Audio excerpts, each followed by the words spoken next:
Good morning, puppet enthusiasts from around the world.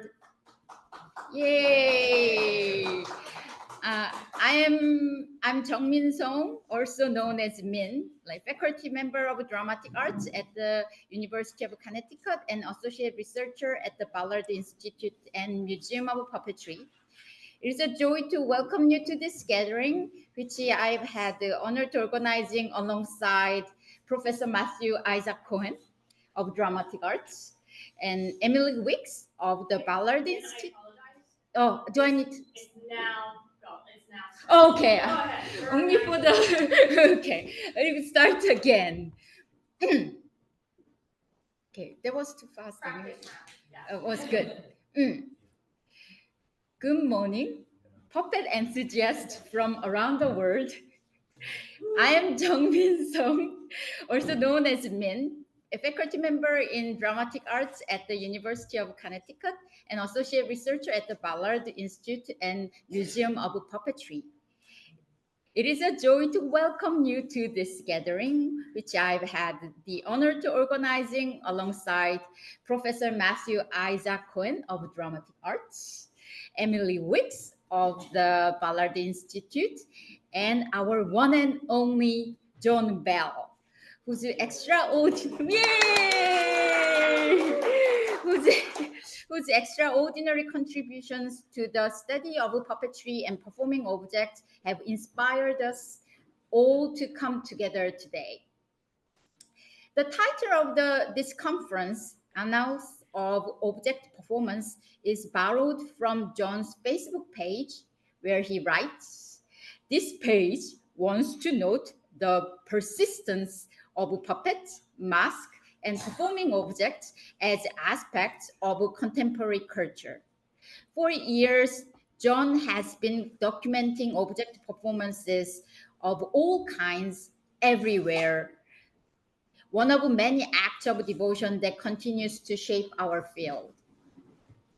It is now my pleasure to introduce the Dean of the School of Fine Arts, Diana Fitzgerald, who will open today's event.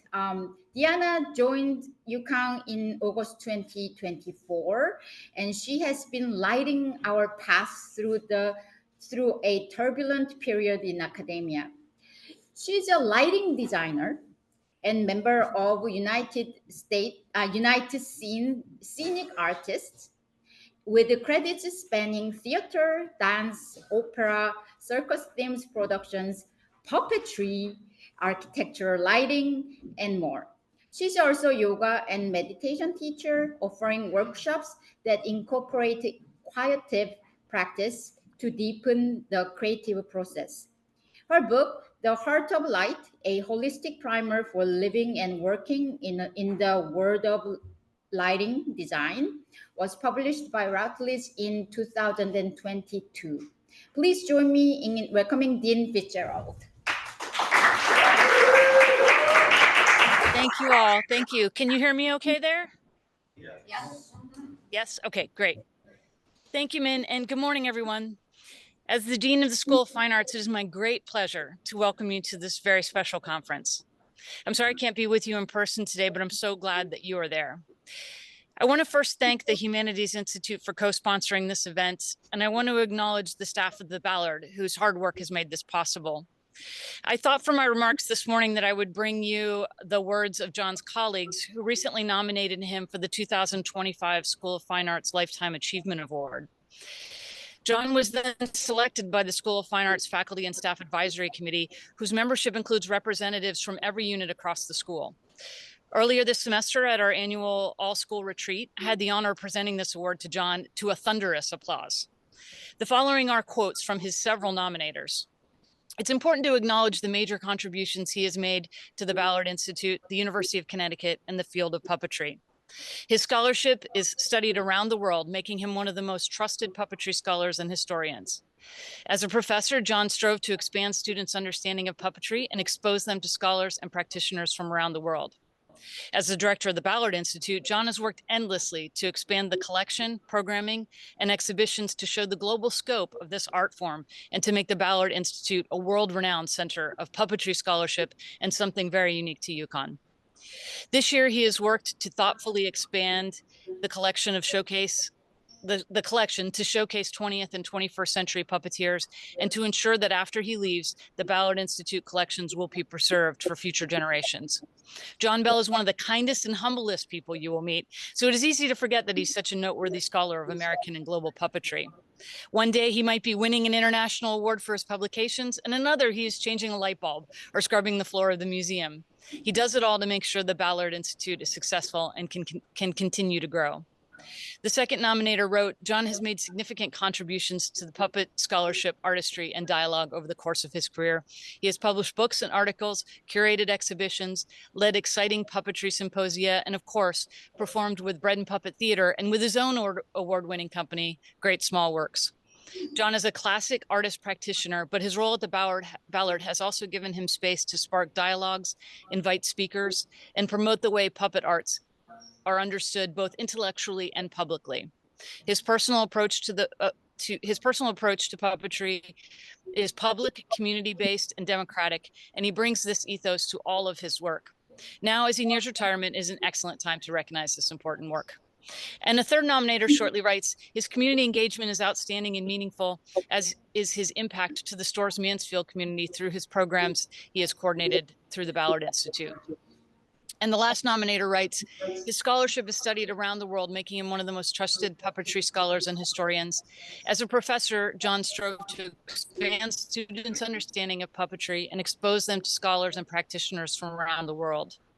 As director of the Ballard Institute, John has worked endlessly to expand the collection, programming, and exhibitions to show the global scope of this art form and make the Ballard Institute a world-renowned center of puppetry scholarship. To close, I'd just like to say that I've been the Dean of the School of Fine Arts now for barely over a year, so I can't take much credit for the exceptional work of the Ballard. But I can tell you, as I've told John many times recently, that there is no doubt in my mind that what John and his exceptional colleagues who have been drawn to work with him have passionately built will undoubtedly live on long after John has started his next great chapter. It is my honor and the honor of the School of Fine Arts to continue to steward this work. Thank you, John, and thank you everyone for being here. Have a great conference.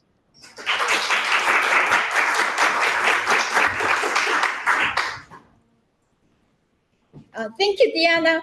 Okay, so in 2011, the UConn School of Fine Arts hosted the Puppetry and Post-Dramatic Performance on International Conference on Performing Objects in 21st Century.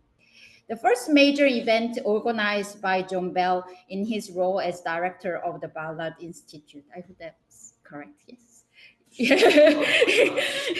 Their landmark gathering led to the publication of the Routledge's Companion to Puppet and Material Performance. It's also known as the Green Book, edited by John Bell, and then Claudia, Orenstein, and Dassia Posner, who are with us in this room today. In my view, this volume ignited the current rise of puppetry as a scholarly field, at least in English-speaking world. Today, we gather as John prepares to step down from his position as director of the Ballard. Though this event is modest in scale compared to that one in 14 years ago, it brings together presenters here in the Ballard and joining us from across to Europe and North America, and then the participants from all around the world. They are speaking on topics that reflect the very heart of John's research: puppetry research and practice, exhibiting puppets, and puppet modernism. I hope this day will mark another moment of growth and expansion for our field, a continuation of the legacy John has helped shape, and reaffirmation of the persistence of puppets, masks, and performing objects. Thank you. We'll start the first panel. Thank you.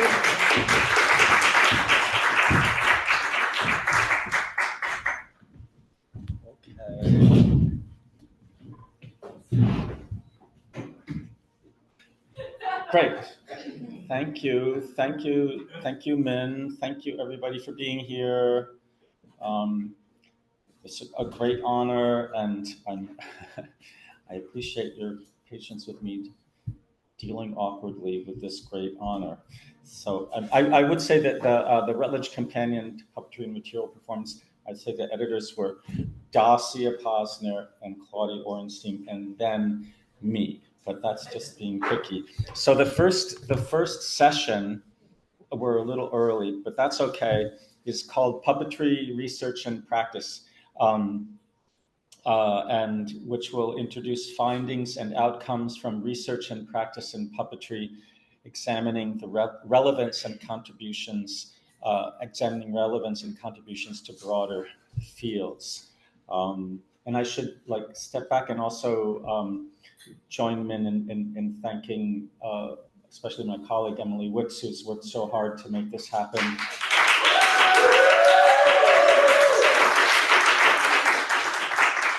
And of course, Matthew Cohen and Jungmin Song, who had this wonderful idea to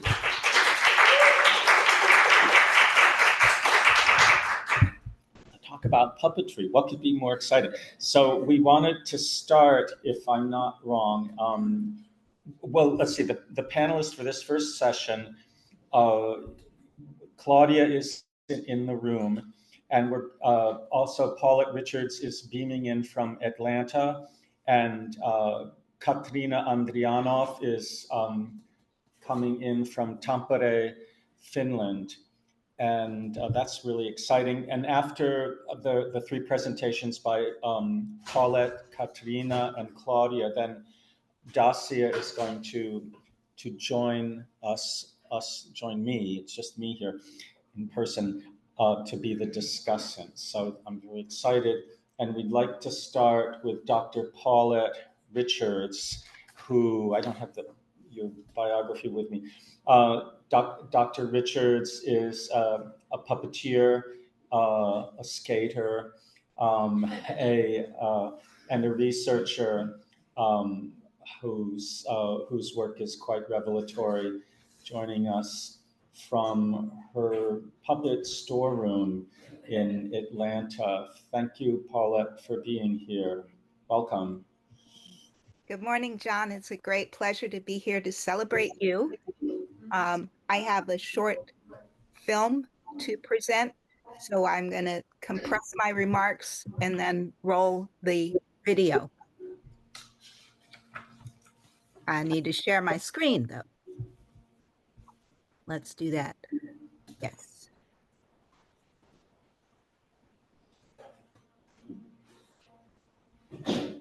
Oops. Stop share. One should be at the beginning of one slide presentation before starting.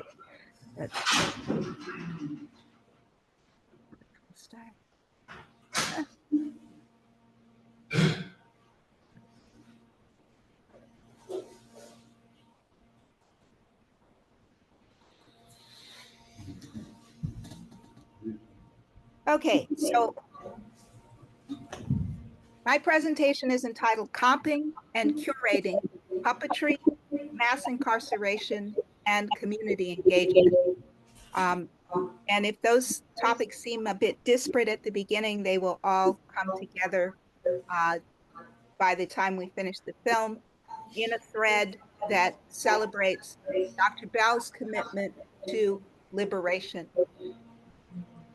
So during the 2015 Puppeteers of America Festival at the University of Connecticut, I visited the Speak Up, Speak Out Bread and Puppet Theater exhibit, which was curated by Dr. Bell. I took dozens of photos and was particularly moved by an installation that featured a Black male prisoner on his knees before a white guard. I didn't know that these puppets were from Attica, Revenge of the Law, about a 1971 uprising at Attica Prison. This was a performance by Bread and Puppet. But Dr. John Bell's work as curator of the exhibit showed me that puppetry can address social justice issues. Though I considered myself a recovering academic at the time, It was inspiring to see that curatorial work can educate the public about history in a much more engaging way than academic articles and books. Before long, I was drawn back into serious research as co-curator with Dr. Bell for the Living Objects African American Puppetry exhibit. In 2019, Dr. Bell invited Al, Tony, Simon, and Titus Baker to present on a panel at the Living Objects African American Puppetry Festival and Symposium. Simon and Baker were formerly incarcerated, and they identified themselves as prison abolitionists. They described their experiences using puppetry to work with youth in detention centers. Dr. Bell then shouldered the task of transcribing their presentations and preparing it for publication in the Living Objects digital catalog. It was refreshing to collaborate with an academic who took scholarship beyond spinning theory through the unglamorous but essential work of identifying and cataloging objects. These are objects from the Living Objects exhibit, including this is Mumia Abu Jamal and Asada Shakur from a show by Papel Machete. More unglamorous but essential work is compiling bibliographies and polishing other people's words through hours of copy editing so that their authentic voices wouldn't be erased from the historical record. His example inspired me to push our original research questions for the exhibit further. The result was a book, Object Performance in the Black Atlantic. One reason I had burned out in academia was the difficulty of balancing the publish or perish imperative with my need to engage in creative pursuits. Dr. Bell was an excellent role model for combining artistic creation with an academic career. Observing him over the last 10 years, I have come to understand that the key to pursuing art in tandem with scholarship is skillful comping.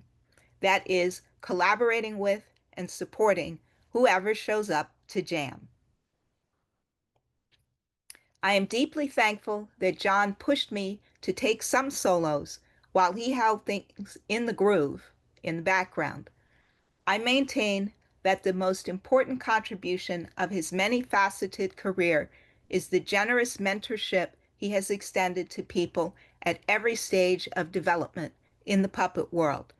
Indeed, his mentorship now extends to a second generation, as those of us who have benefited from his tutelage are passing the torch to mentees of their own. I am very proud to announce that Dr. Ramalaika Imhotep's exhibit, Across the Crystal River, Akbar Imhotep and the Craft of Remembrance, is opening this weekend at the American Folklore Society's annual meeting here in Atlanta. I drew on everything I learned about curating puppetry exhibits from John and Emily to help Ramalaika develop this memorial to her father's legacy. Working with this is two of the puppets from the exhibit. Working with Dr. John Bell has given me confidence to step into my own as a curator, artist, and change agent.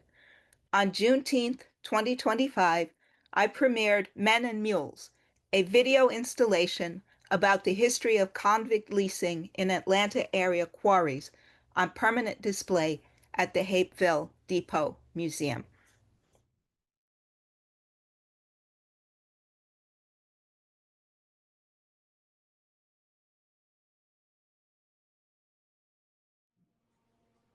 So that's my presentation. Thank you.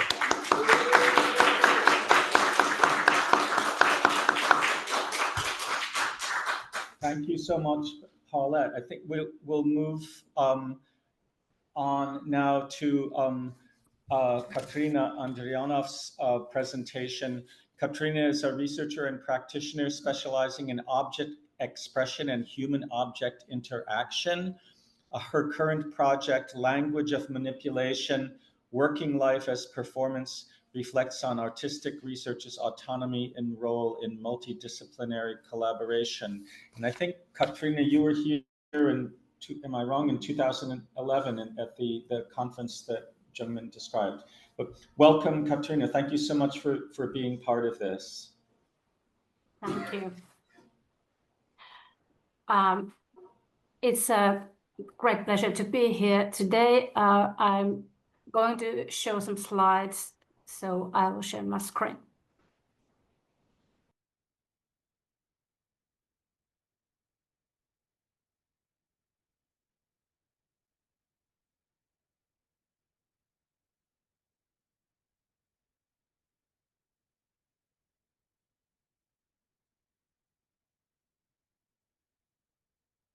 And the title of my speech is Puppets Seriously. My speech is a short and hopefully entertaining history of studying the research of puppetry in Finland. It deals with the development of puppetry as a seriously taken field of research in a country where there is vocational training but no tradition of theoretical discussion on this art form within academia. And when I say seriously taken, I mean it literally. Reactions to my first seminar presentations included skeptical feedback, even laughter. Finally, I found myself being the first person who ever defended their doctoral thesis on stage animation, as I decided to call it, at the Finnish University. Based on MA degree in linguistics and vocational qualification in puppet theatre, the process with its ups and downs took me altogether 10 years. It is a great honor to be part of this conference. I will not cry. And a great pleasure to thank John Bell for support and hope he has given me during those years. Thanks, John. Let's go back to the beginning. Here you can see the location of Finland. The light green spot is Tampere. Finnish puppetry art can be considered to have started in 1909 when Kalle Nyström established his Marionetteater in Helsinki. He was the first Finnish artist to make a living through puppet theatre performances. The shows were targeted to adult audiences and were parodies of famous national celebrities of the time, among them Jean Sibelius, the composer, and Akseli Gallen-Kallela, the painter, who is in the middle. So it's not Stalin, it's this painter. In about a century, the art form developed into a vivid and multifaceted puppeteers trade with high-level craftsmanship, but in 2005 it was still lacking forums for theoretical analysis. When I was offered an opportunity to start doctoral studies at the arts department of Tampere University, I decided to go for research of puppet performances for adult spectators and to write in Finnish. In this, I had to start from the very beginning, since I wasn't satisfied with the existing narrow and imprecise vocabulary. I took the Latin word anima as a starting point, which led me not only to linguistic experiments, but also to the context of animism and the sacred. To get mentoring, I was advised to go abroad, so I contacted the famous professor and semitician Henryk Jurkowski, who kindly invited me to Poland for a few days and from whom I learned a lot. For example, the notion of animization, animisatio in Finnish, a mode of animation in which a human performer animates an inanimate object merely with their attitude, not even touching the figure. Soon after, I was given a book that was Puppets, Masks and Performing Objects at the End of the Century, and I went to Spain. Union well, Unión Internacional de la Marionette, sorry for my pronouncing, has had a crucial role as the organizer of world congresses, thus giving a valuable opportunity to join a broader community and, especially in the form of its commissions, facilitating encounters within international sphere of deeper knowledge. In the council meeting in Tolosa, Spain in 2006, I met a person who introduced himself, John. In our way back home at the airport, he turned to be the author of the book, in which, among other inspiring articles, I found Stephen Kaplan's theory of puppet theater based on distance and ratio. With this theory in mind, I went to the nearby church to meet the statue of Saint Francis of Assisi from the distance. You can see him in the right. 2 years later, in the side program of UNIMA Congress in Perth, I performed a dialogue with a picture representing our domestic statue of Saint Olaf, whom you see in the left. In our discussion, I, as the researcher, asked Olaf questions that were answered by a voice from a CD player. I will never forget John's encouraging feedback after the presentation. Oh, sorry. 2 years later, in the sorry. As a new member and with support of the UNIMA Research Commission, I was then given an opportunity to, and now, coordinate a small-scale international conference on stage animation in 2009 with 2 themes that you can see in the left. The organizing bodies were Tampere University with its Center for Practice as Research in Theatre and with Arts Department, Theatre and Drama Research, in collaboration with UNIMA Finland, who celebrated the 100 years of Finnish professional puppetry. The event was targeted especially to the researchers and students of theatre, but was open for anyone interested. The 60 participants came from 14 countries. In the event, the audience had a chance to both hear John Bell as a speaker and to experience 3 toy theatre pieces performed by him with his group's Great Small Works. Toy theatre was not well known as a modern theatre form in Finland, but thanks to John Bell, Trudy Gowan, Mark Sussman, and Jenny Romain, we not only learned its history from a singing professor, but also saw how to modernize it in practice.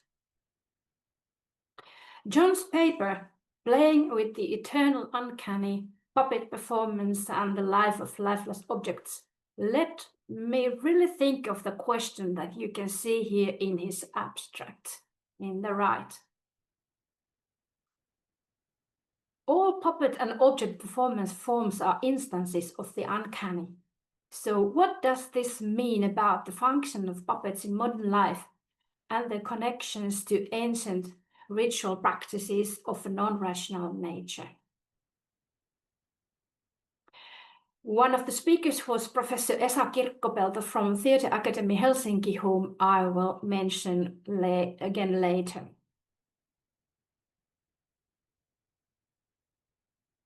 It was the book Post-Traumatic Theatre by Hans Thies Lehmann, and then the international conference here in Connecticut in 2011 finally helped me combine modern animism, spectatorship, and terminology in my study. In her documentary film, The Mechanical Bride, that was in the conference program, the director Alison Dufresne examines artificial companionship. In discussion after seeing it, Eileen Blumenthal said, "All you need to survive is someone to love, something to do, and something to look forward to."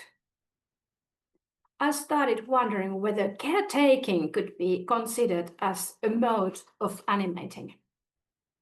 Could an object's becoming animate be the result of the spectator's act of viewing?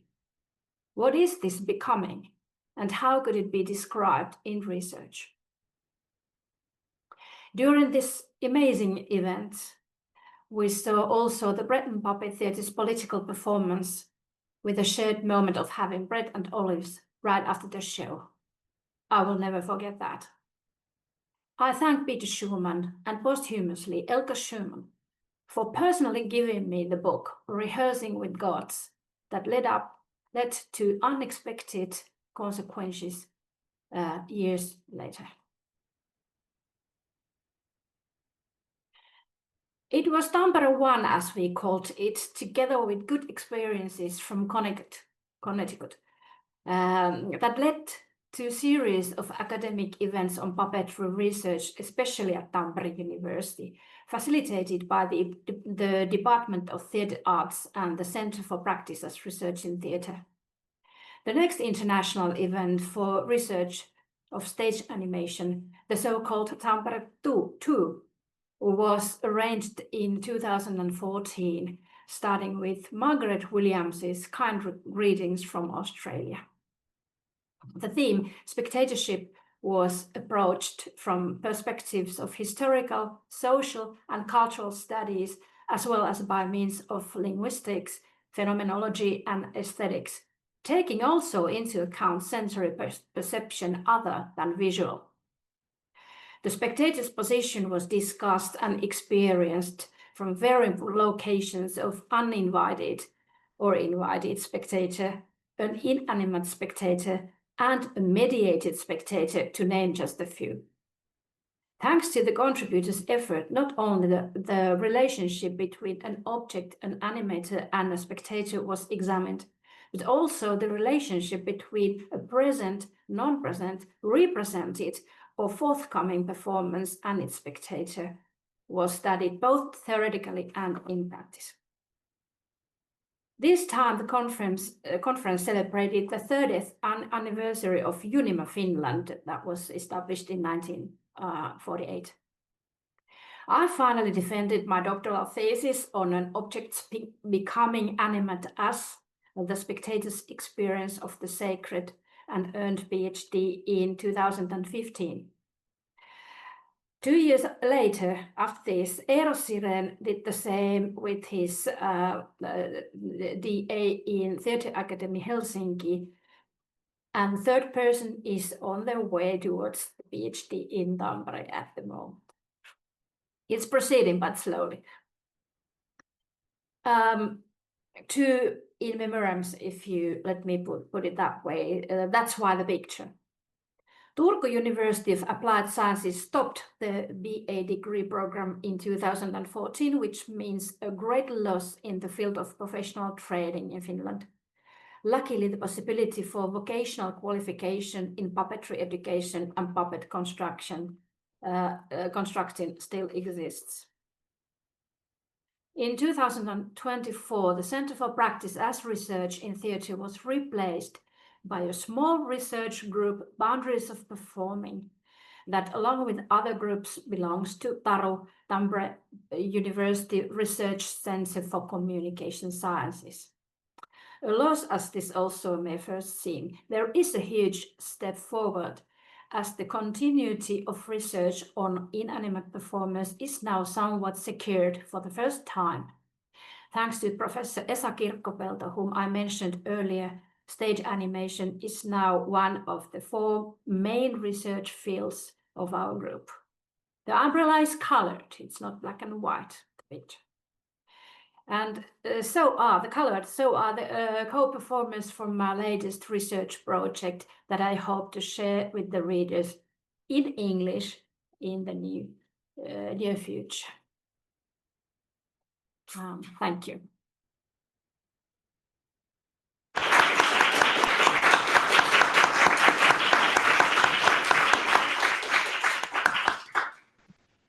Thank you so much, Katriina. It's wonderful to hear that history, and yeah, wonderful.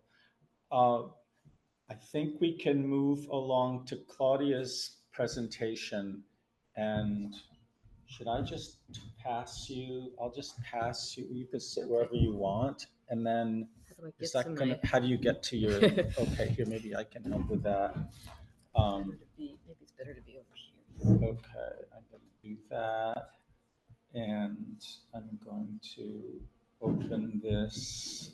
And do I need to, how do I share this? Oh, it's by sharing screen. Okay. Yes, yes, yes, yes, yes, yes. Now we are screen sharing. And now we want to start at the beginning of the slideshow, perhaps. Yeah, there. So it's so wonderful that that all of you are here, and Claudia is professor of theater at Hunter College and graduate center at CUNY Graduate Center. Over 2 decades of scholarship on contemporary and traditional puppetry. Her many publications include Reading the Puppet Stage, Reflections on the Dramaturgy of Performing Objects, Making Meaning in Puppetry, which we're going to hear about more in the afternoon, Puppet and Spirit, Ritual, Religion, and Performing Objects, a 2-volume publication that's, I think, really amazing. Women and Puppetry, another amazing volume, and the Rutledge Companion to Puppetry and Material Performance. Claudia is also a dramaturg. She worked on Tom Lee and Nishikawa Koryu's Shank's Mare and Wind Up Bird Chronicle with Stephen Earnhardt. And Claudia is an associate editor of Asian Theater Journal. She is the editor of a new publication, Puppetry International Research, and a former board member of UNIMA USA. So thank you, Claudia. A lot of those books are co-edited, so let's just give our credit where credit is due. So we're here today to honor John Bell, who has had an inspiring career as a scholar, teacher, performer, and museum curator. While John has been a role model for me, as for so many others, in all he does, his role as curator, his ability to look closely at performing objects and place their context and history, was perhaps not the aspect of his work that resonated most with my own path, until recently, that is. Returning from a 2021-22 Fulbright in Japan, researching traditional Japanese puppetry outside of the famous bunraku tradition, I began to receive inquiries from people about various kinds of Japanese objects, asking for me to help identify and appraise them. For example, figure 1 here that a woman inherited from her father. It turns out this puppet, although similar in all aspects to a young maiden character from the Tokushima performance tradition, is smaller and made for display rather than performance. Or figure 2 here, a collection of flat characters on sticks with newspaper backing that someone had bought years ago at a flea market in Kyoto. These, it seems, are the poor man's version of Hinamatsuri, or Girls' Day dolls, used to celebrate and bring blessings and good health to young girls once a year on March 3rd. The more familiar and more expensive dolls are 3-dimensional and elaborately costumed figures, as you see down in the corner. On each occasion, bumping up against the limits of my own knowledge, I have turned to another friend and colleague, a kindred spirit to John, a scholar, collector, and museum curator in Japan, Tsujimoto Kazuhide. So today, I'm going to talk to you about his work, especially his lifelong project, which he shared with me in depth this past summer, when he offered to teach me how to appraise traditional Japanese puppets. For Tsujimoto, not unlike what John and his colleagues have demonstrated in some recent Ballard exhibits, puppet appraisal and curatorial work, looking closely at performing objects and mapping their histories, can disclose social issues and sometimes speak for marginalized communities. Tsujimoto's dedication to appraising Japanese puppets is not about the value of objects for trade as assigned by dealers, but about reclaiming the central role of a discriminated cast of puppeteers called the Hakomawashi in spreading and establishing puppetry throughout Japan. Tsujimoto began his career working in human rights, advocating for the burakumin, people who, going back centuries, have lived in Japan's Sanjo villages, areas outside the main cities, because they did work that was considered to carry kegare, or pollution, such as tanners, prostitutes, and ritual specialists. This group included Hakomawashi puppeteers. These performers went house to house at New Year's, blessing homes with their puppets. Along with bringing blessings for the future, the sweeping gestures of their puppets were meant to remove the spiritual pollution of the old year. For this reason, they too lived in Sanjo areas, and their families, even up until recently, could be the targets of discrimination, especially in situations involving hiring or marriage. In the past, there were at least 7 villages in the Tokushima area fully devoted to Hakomawashi families doing this work. After World War II, the number of puppeteers declined significantly. Many died in the war, and because of both the stigma attached to the tradition and changing social contexts, puppeteer families stopped performing. In doing human rights work, Tsujimoto eventually discovered that his own grandmother had been one of these performers. His family had never talked about her work and eventually threw her puppets in the river to dissociate themselves from the stigma of the art. When he mentioned his burgeoning interest in the tradition to a photographer friend he knew, the photographer later sent him photographs he had taken years before of Tsujimoto's grandmother going house to house with her puppets. The erasure of this family tradition and Hakomawashi history galvanized Tsujimoto to research the form and collect puppets as a way of salvaging this heritage. When Tsujimoto began his research in the 1990s, there was only one performer left. The person didn't want his photo taken from the front or his name shared publicly, so as not to have his family associated with this disparaged art. While Tsujimoto did not have the stamina to study the performance himself to keep the art alive, one young woman, Nakauchi Masako, did spend 3 years studying with the master and eventually inherited his root when he retired. Now, joined by Minami Kimiyo, the two have been performing the New Year's ritual for roughly 30 years and have expanded the original 300 houses to over 1,000.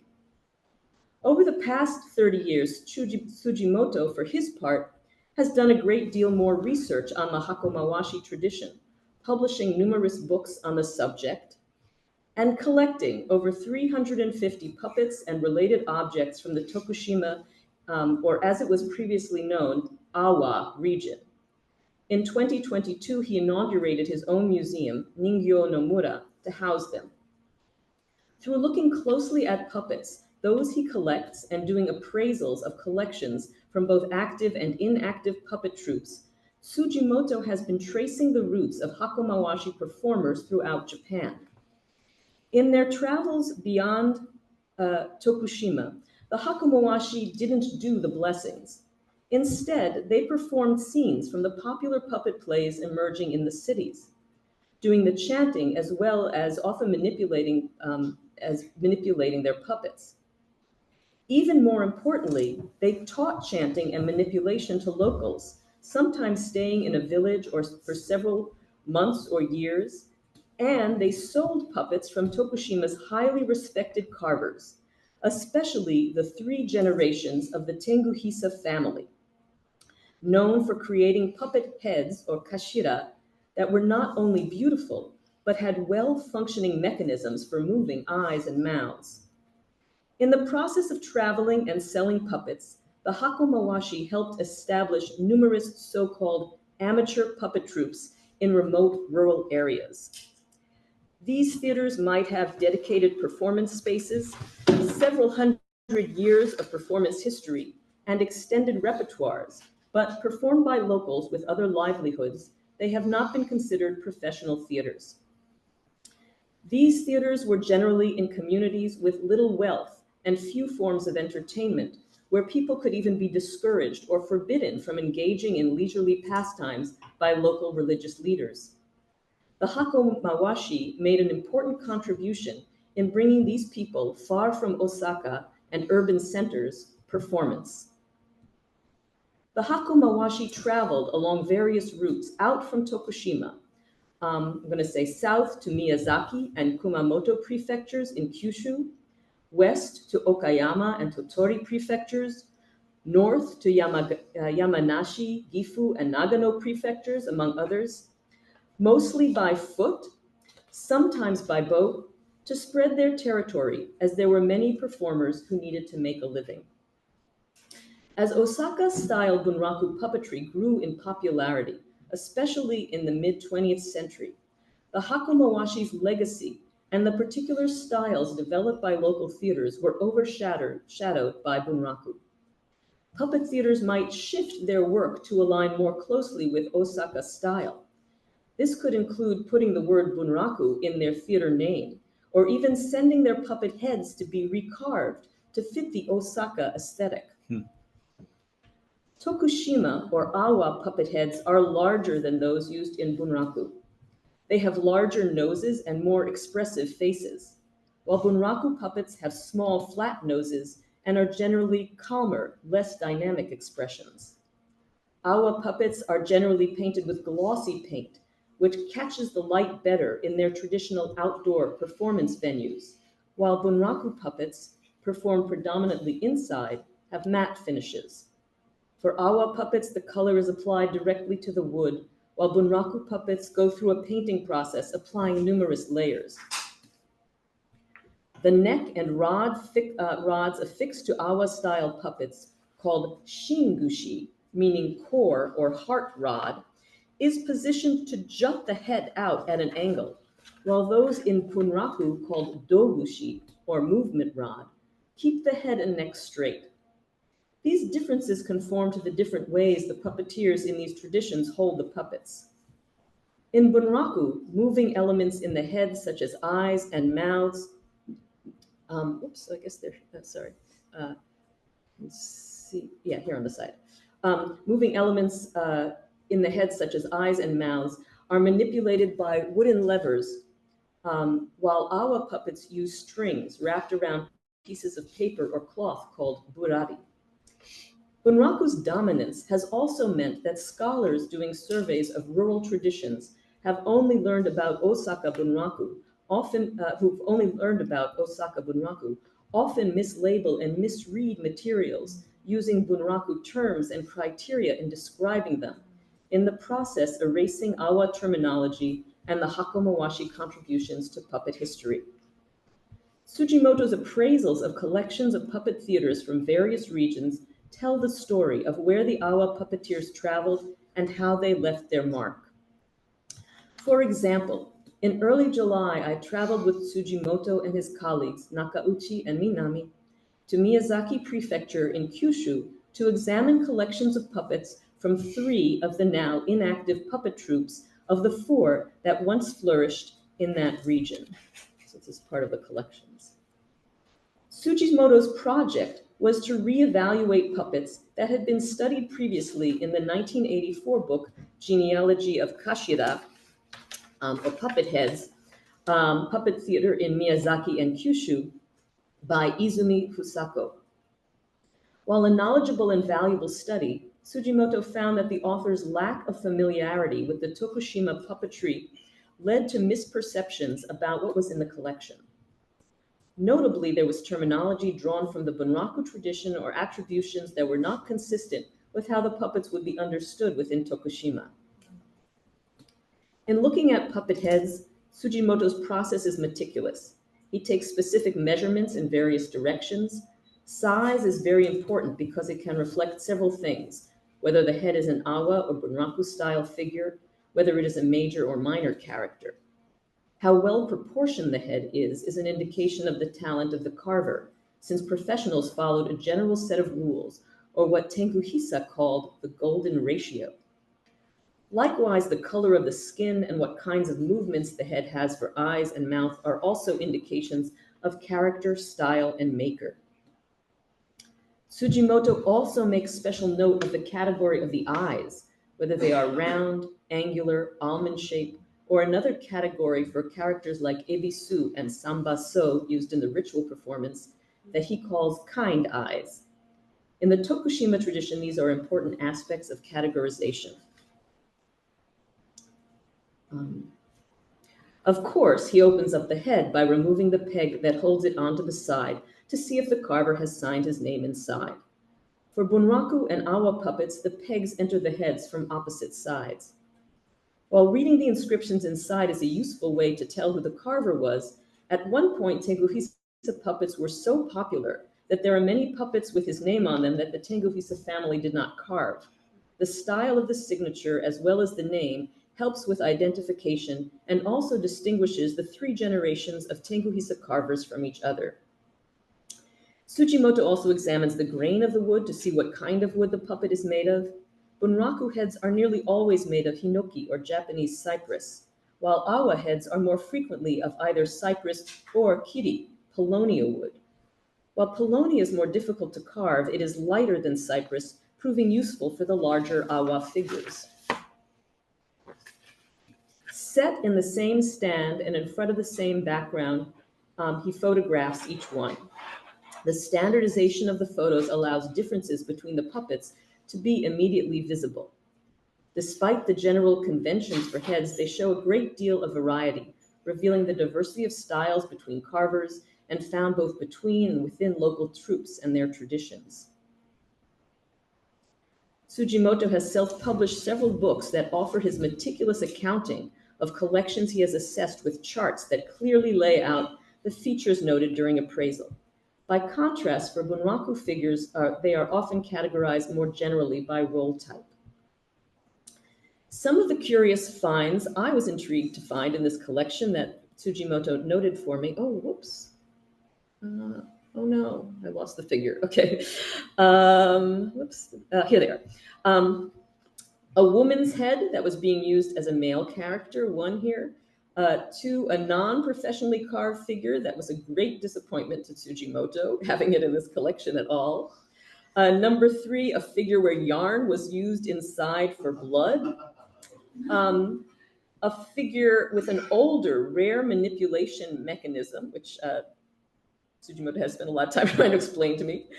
And a set of beautiful Tenguhisa heads that, again, a great disappointment to Tsujimoto, had been very inexpertly restored. I am perhaps a bit more interested than Tsujimoto in the interesting stories the puppets tell about how performers have used them and adapted them for their own needs, and the conversations between puppet carvers and performers revealed in the puppets. By contrast, the big find for Tsujimoto in this collection surprisingly lay not in the heads at all, but on one of the puppet torsos.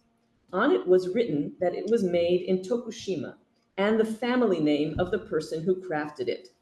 This was the same family name as that of the lost Hakomawashi master that Nakauchi had studied with. The puppet, Tsujimoto clarified, because of the time frame, would have been made by Nakauchi's teacher's grandfather. His name on the puppet torso in this box was concrete evidence that the Hakomawashi had come all the way on foot and boat to Miyazaki and helped establish local puppet troops there. Tsujimoto feels strongly that Hakomawashi puppeteers and their legacy are as important, if not more so, than that of bunraku in making puppetry an important part of Japanese national cultural heritage, and especially in bringing disenfranchised communities into the art, both as performers and spectators. During the time I spent with Tsujimoto this summer, he carefully took me through the findings from a lifetime's work traveling throughout Japan to over 20 locations, appraising puppet collections in the process, making evident his vast knowledge not only of Japan's puppet history, but of the innumerable minute details that must be understood and can be discerned from close inspection of figures and other puppet-related materials. Both John and Tsujimoto, through their devotion to puppets, research and scholarship, and museum curatorship, as well as the rights of underprivileged or disenfranchised communities, have created important legacies to celebrate.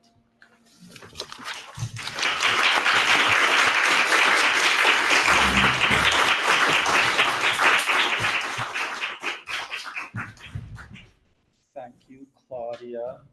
It's been very exciting to see how in the past few years your research into Japanese puppetry, and particularly the Tokushima tradition, just gets deeper and deeper. It's very exciting. Great. Well, It's an honor to be on the same stage with Claudia and Dassia Posner, who is our discussant. Dassia is a theater historian, translator, dramaturg, puppeteer, and an associate professor of theater, Slavic languages and literatures at Northwestern University in Chicago. She's the author of The Director's Prism, E.T.A. Hoffman and the Russian Theatrical Avant-Garde, and co-editor of the Routledge Companion to Puppetry and Material Performances. She wrote Three Loves for Three Oranges, Gotsi Meyerhold Prokofiev, winner of the 2022 ASTR Translation Prize, and Making Meaning in Puppetry Materials Practice Perception, which we're going to hear more about this afternoon. Her current book project reclaims the legacy of the Moscow Kamerny Theater and its founders, Jewish-Ukrainian director Alexander Tairov, if I'm not mispronouncing, and lead actress Alisa Kunin. And I was thinking that I think I first met you when you were performing with Amy Trumpeter. That's maybe. right. Yeah. Yeah, and back in the Trudy. day. Trudy was in those shows as well. Yeah. So welcome, Dassia, and thanks for leading this, being the discussant. Thank you, John, and thank you everybody for organizing. Can you hear me? Do I need to go closer? I think we're good. We good? Emily?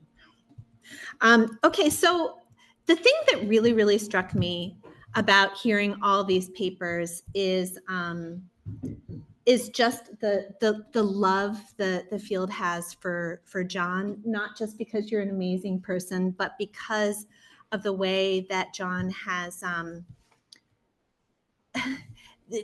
this endless burning fire that is yet generous and humble, and just over time makes you just, of course, puppets are important. And of course, change in the world is important. So what I want to do is I want to sort of like take that spirit of generosity and take the opportunity to be generous to each of our speakers on the theme of change. So the change that we want to make in the world, the field as it has changed over time, and then the way that John has changed us. So what I'd like to do first is I want to go through and I want to ask questions in turn of each person, and then make sure that we leave time at the end for audience questions online and here in the room. But the first thing I want to ask is for Paulette. I was really, really moved by your film, Men and Mules, and I'd like to hear more about the process of creating that film and the reason for creating that film.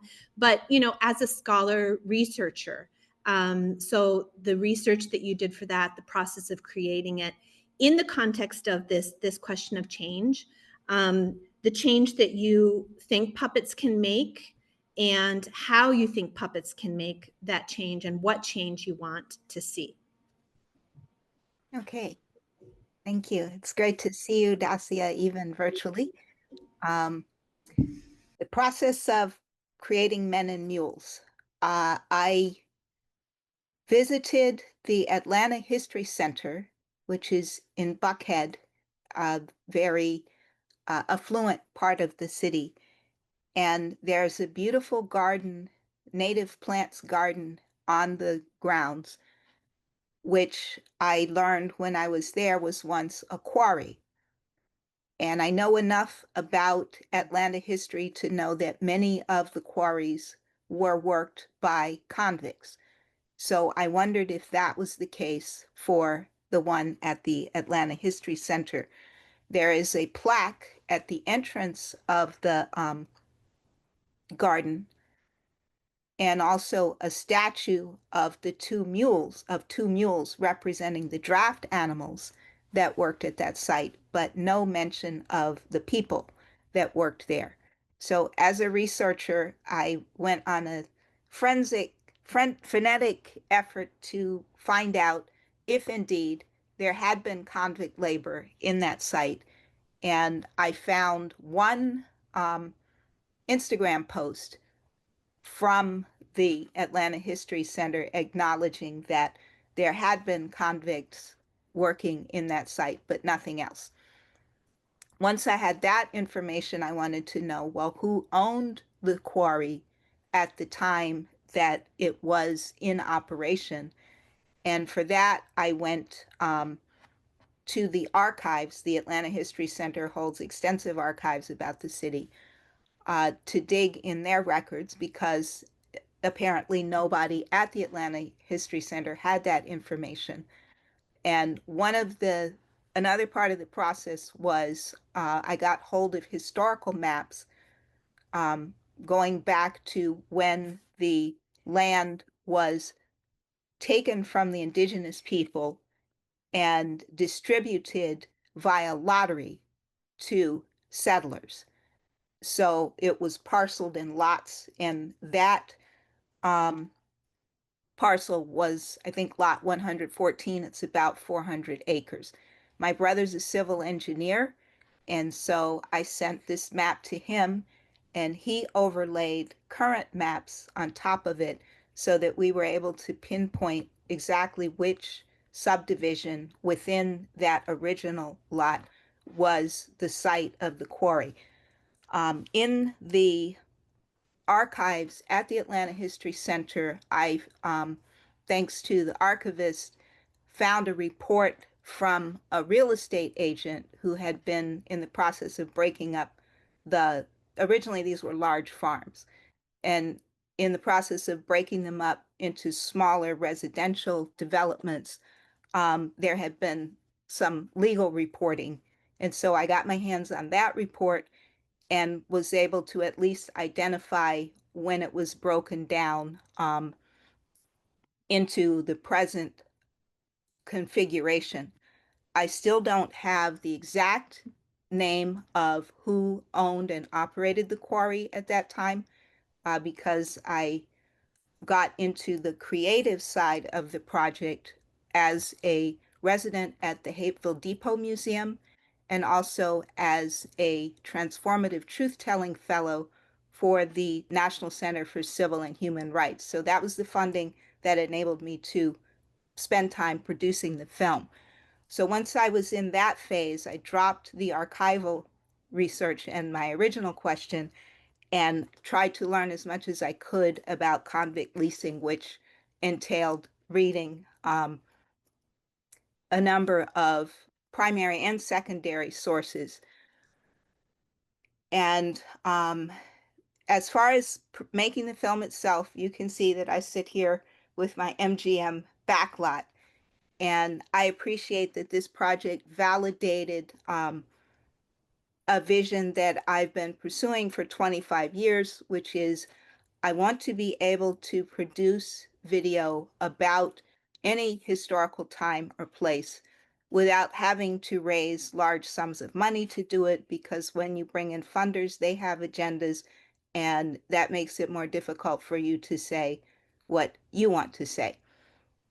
So I guess the clearest example of that is in the opening scene of the film, the protagonist, Jerry, gets splashed by an antique car. And that car is actually a Disney princess car that I bought in 2013.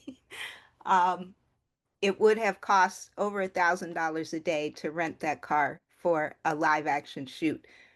But just by pulling it out of a bin here, I was able to set the scene in the time and place.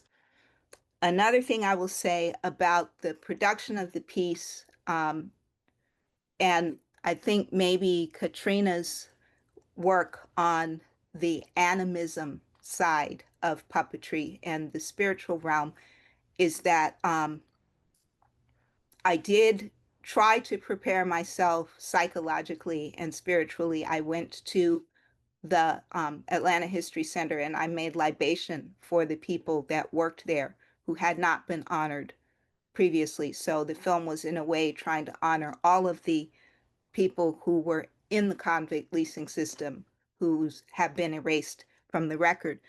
But it was a very arduous psychological and spiritual process. While I was shooting the beating scene, and maybe I'll add some levity there by telling you that the expression across the barrel, something I learned in my research, comes from a 19th century punishment, which literally was the way that I depicted it in the film. The barrel that I used was a barrel of monkeys, a common toy that we have. But in the process of shooting that scene, my left eye became so inflamed that it was almost swollen shut. And I think that that was because I did not want to see what I was shooting. It was so disturbing. The film opened on Juneteenth. It was the first Juneteenth celebration in Hapeville, which is a small city near the airport in the Atlanta area. It was very well received. There were over 30 people in attendance the first time we screened it, and it's a permanent exhibit in that space. The rest of the installation includes interpretive text panels about the convict leasing system and about a large block of granite, which was brought to the Hapeville, what's now the museum, in the 1930s by convicts as a place for people to sit and rest. So it has kind of a local lore as the Worry Stone. So I was able to connect this history with the use of convicts in basically building the infrastructure of the city. They built the quarries, they built the railroads, they made the bricks, and in other cases actually constructed public buildings. So the change that I wanted to see in working on this piece was to raise people's awareness of forced labor, past, but also present. And because of the current climate about this museum, fortunately, does not depend on any federal funding, but the cuts to federal funding, particularly for trying to address the history of slavery and forced labor in this country, there's tremendous pressure to erase that out of the public record at the moment. And so I had originally included a reference to a report by the ACLU, which indicates that prisoners, I'm talking about, state prisoners in Georgia, still do all kinds of manufacturing work without compensation.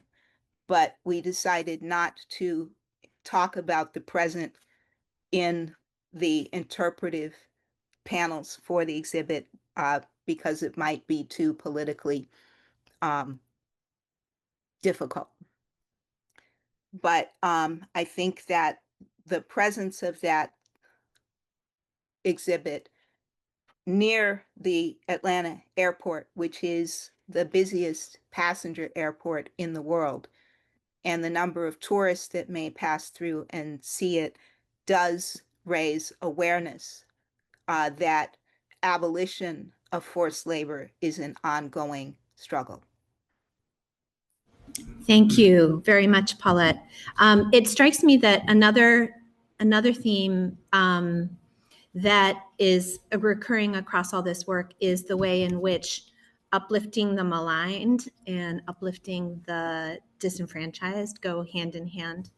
Katriina, it's so nice to see you.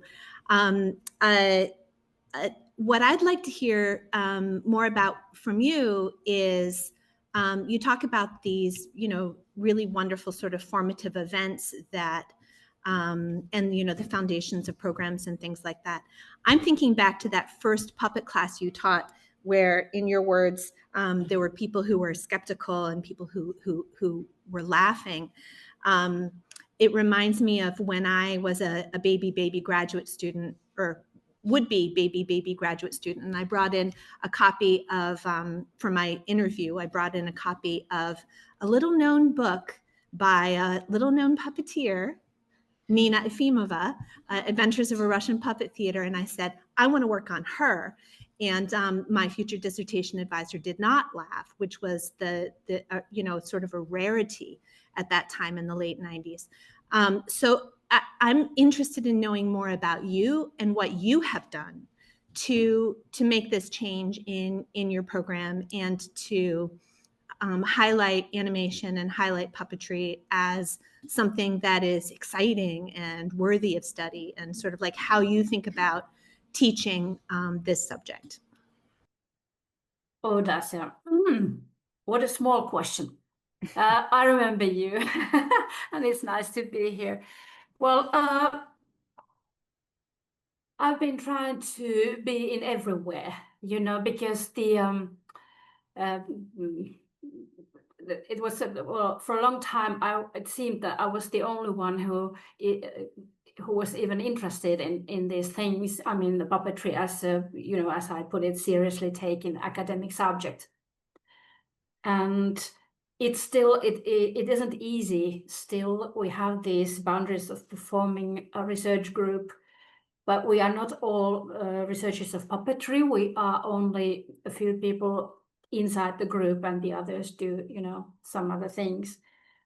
I've been I had my time as a chair, chair lady of Finnish Unima, and I've been trying to somehow affect on different, you know, structures that would help people to be educated to the field. But since it seems that especially our government today, which is so right-wing as ever, is stopping and reducing and you know, just preventing everything, preventing us from doing anything useful. The perspectives are not very positive for us now, but on the other hand, we are it's a small research group with a couple of researchers, but there is this continuity, because now what we are lacking is a master's degree program for puppet theatre. I guess I'm not answering your question at all. What I have, it's not easy for me to talk about myself. I'm sorry. Well, the one thing is financing the research. So especially in this postdoc phase, as I still am, you have to just find the way to finance your work. So that's why I've been, sometimes when I got so tired and fed up with all those applications, and to be a grant researcher, I am a grant researcher 50% now, and the other 50% I work for my local, it's a communal work. But I had my time as the so-called regional artist. So I went to the other side of Finland, the eastern side, near the Russian border, and worked there for 5 years. And, you know, it's a constant searching the way to be able to contribute somehow. When it comes to my research, my angle was the spectator's viewpoint, but now, and I was theoretical, but PhD was theoretical, after which I've changed to artistic research, and the latest project that I just finished, the first text in Finnish, I'll be writing in English too, and hopefully can publish it, because I think I owe that the English language, because I've received so much and still was writing in Finnish and nobody could read it. It's something totally different. I moved from animation and this animism towards pure manipulation in a not very positive way. Namely, the title of my project was manipulation. Sorry, I can't even remember my own title, but it was about the manipulation in working life, work life as a performance, and I compared this manipulation in everyday life with manipulation on stage.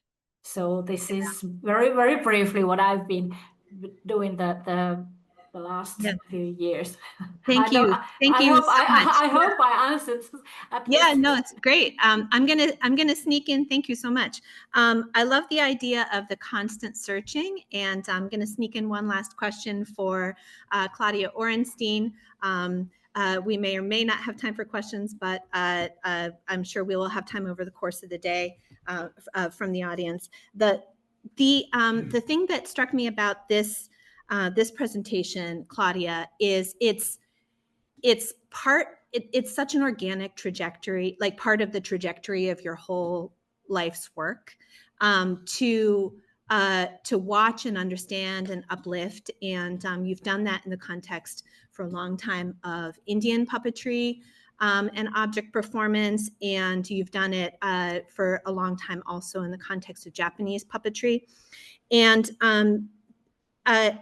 the importance of your research in taking those teachers of theater survey courses beyond bunraku and beyond thinking of Japanese puppetry or any traditional form as something fixed and historical and of the past. So I was wondering if you could talk a little bit about I especially enjoyed your reading of the difference between the awa puppet and the bunraku puppet heads, and the precision. So I was wondering if you could talk about how you think about uplifting the variety and sophistication of all of these different forms with this kind of close reading. Yeah, actually, I mean, it's interesting. I started by saying that, because John's obviously such a mentor in so many ways, but I never thought of myself as a curator because my sister's a curator, and it was like, I'm the theater person, she's the arts person, and I feel like once you start working with objects, then suddenly you're getting drawn to these objects, and now so to start thinking like a curator or like an appraiser or something is something I'm not trained for, and it's new for me. And but one of the reasons I was excited about originally looking at puppets outside of the bunraku tradition is because I was given actually by Nishikawa once when I was in Japan, a book to look at in his home. And it was full of all these images of all these puppet traditions around Japan from an exhibit that had been in the 1980s that I'd never seen before. And they all had interesting kinds of manipulation and interesting, styles of puppets. And I thought, what is all this stuff? I want to know what it is. But I really admire, this is what I learned this summer, this ability to know what I was looking at, because I don't have that kind of like visual, my sister is a curator, she'll see somebody on the street, she'll say, oh, that's that person who's in whatever show, and I am like, I can't, and she finally said to me, I have a very visual mind. Like, how do you know these people? And she is really adept at that. And that was not a training that I had. But so being able to sort of identify something and describe it is new. But I think it's really important. And then you can really start to see this variety. And it's sort of, I had been looking at these, I've been going to Tokushima quite frequently. I mean, more or less, whenever I was in Japan, and I've been, I've known Tsujimoto now for, 10 years or something like this, and seen the puppets, but like, it never occurred to me that they were different from bunraku puppets, like just the visual of it. So I think by being able to identify these things and the details, I was really impressed with his ability to, being able to, show like all these little aspects that, and then of course the way they're all related to how you perform the puppets, or they're all real reasons for all of these things.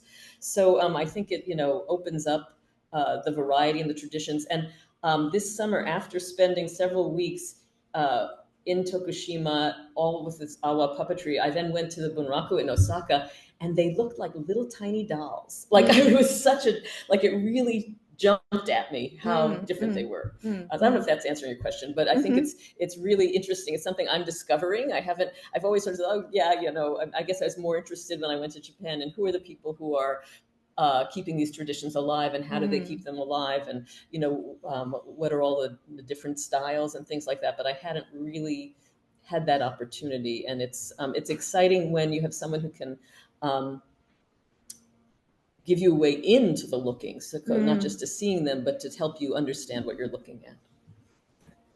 Wonderful. How strict are we being with? We're being strict. We're being strict with time. So 2 minutes. Okay. So if there is one burning question from the audience, we will take it. There's a quick one from Zoom. It's for Dr. Richards. Will there be a follow-up project to this work? And that question comes with a lot of praise for the video. They're wondering if there will be a follow-up. So I go back to the animism aspect of it. And this summer I became obsessed with making figures, I'll say.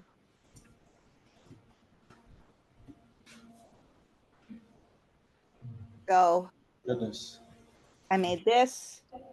There were 12 altogether, but I didn't know why I was making these, but it's gradually coming to me that this is Orfeo y Eurydice, and I'm doing a project about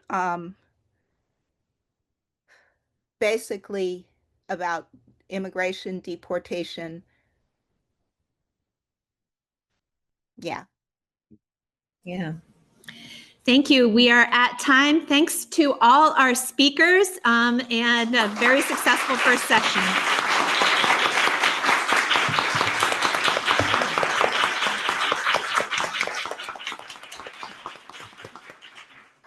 And the next session begins at 11 o'clock Eastern time here in 15 minutes. Thanks, Dassia.